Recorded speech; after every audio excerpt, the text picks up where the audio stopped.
with the system pressurized. You can see it's leaking.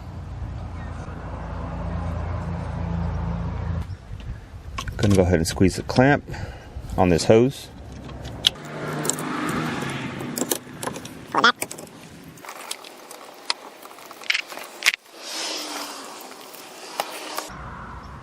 There's the hose.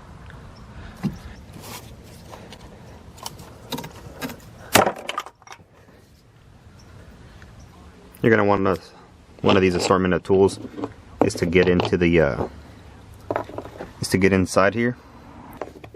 Pull out the correct size, press it in here. This one's chewed up, so it's not gonna go into its slot. The tabs will slide in here. When it goes all the way in, it'll push out on this tab, and this one's broken, of course, but it'll push out on the tabs. You would be able to pull out the connector from the line.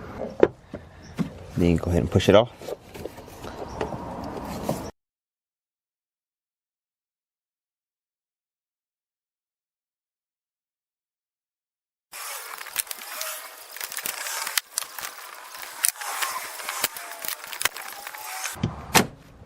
Terror attacks the bus. And then when he says at the end that they should not justify the power. And here you can see the new one compared to the old one.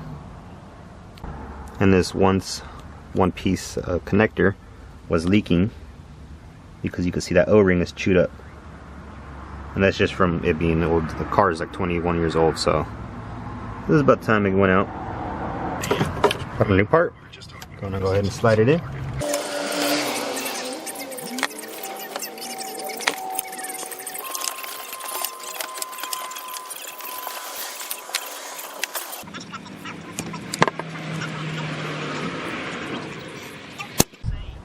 And that's how you replace these heater hose fittings.